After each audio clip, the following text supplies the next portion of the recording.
Margaret Reynolds had been married to Robert for 32 years. They lived in a quiet suburb of Portland, where autumn leaves painted the sidewalks gold each year, and neighbors still waved from their porches. Margaret was 61, with soft, gray hair she wore in a neat bob, and kind blue eyes that had witnessed decades of love, laughter, and compromise. She worked part-time at the local library, a job she cherished. Robert, 64, had recently retired from his position as an insurance consultant. He'd always been charming, well-spoken, the kind of man who could make anyone feel heard, or so Margaret had thought. One Tuesday afternoon in October, Robert came home earlier than usual. Margaret was arranging chrysanthemums in a vase when he walked into the kitchen with an unusual brightness in his eyes. "Margaret," he said, sitting down across from her, "I need to talk to you about our savings." She set down the scissors, giving him her full attention. After 3 decades together, she could read his moods, and something felt different today. "I've been thinking," Robert continued, his voice measured and calm. "I've found someone who really listens. Someone who understands financial planning better than I ever could." Margaret's heart did a small flip. The way he said "someone who listens" sent a chill through her chest. "I've transferred our savings into your account," he said. "It's safer there. This person I've been talking to, they've helped me see things more clearly." Margaret wanted to ask questions, but something in his tone made her simply nod. Trust, after all, had been the foundation of their marriage. The next day, her phone rang.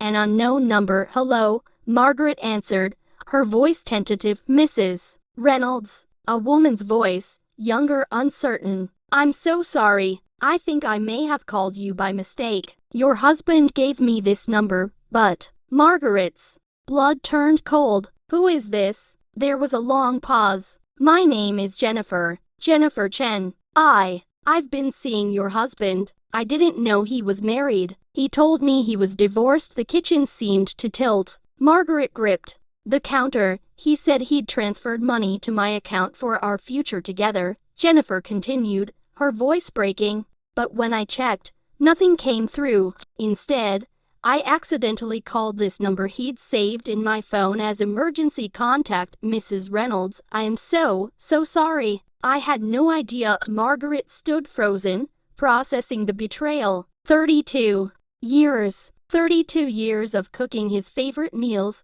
supporting his career, building a life together, but instead of crumbling, something else stirred inside her. Something clear and sharp. "Jennifer," Margaret said quietly, "thank you for telling me the truth." That took courage. She hung up and sat at the kitchen table, her hands folded. When Robert came home that evening, whistling cheerfully, Margaret was waiting. "Robert, we need to talk." He looked at her, and she saw the flicker of panic in his eyes. "Jennifer called me," Margaret said simply. "She told me everything." The color drained from his face. "Margaret, I can explain." "No," she interrupted, her voice steady. "You transferred our savings to my account thinking you'd manipulate me into giving it to you for her. But you made a mistake, Robert. A big one." She stood up, her small frame radiating quiet strength. "I spoke with my attorney this afternoon. I'm filing for divorce. The money you transferred, that's now documented as a gift. You won't see a penny of it." Robert sputtered,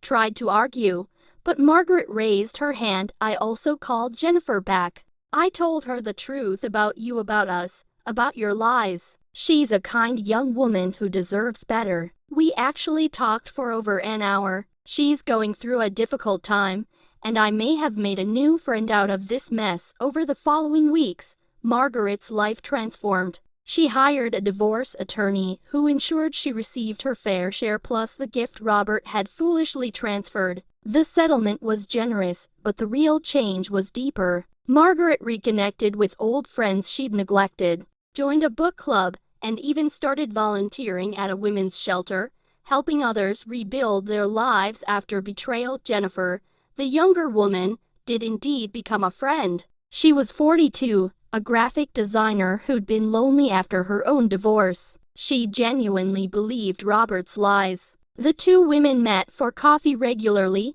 an unlikely friendship born from honesty and shared pain. One spring morning, nearly 6 months after that fateful phone call, Margaret stood in her garden, planting roses. The house was hers now. Robert had moved to a small apartment across town. Her phone buzzed. A text from Jennifer. Coffee on Saturday. I want you to meet someone, a real gentleman this time. He has a brother I think you'd like. Margaret smiled, feeling the warm sun on her face. She typed back, I'd love to, but no rush on the brother. I'm rather enjoying my own company these days. And she was. For the first time in decades, Margaret felt fully alive. The betrayal had hurt deeply, but it had also freed her. She'd learned that kindness didn't mean being naive, that trust could be rebuilt, just perhaps more carefully, and with the right people. Sometimes, she thought, life's greatest gifts come wrapped in the most painful packages.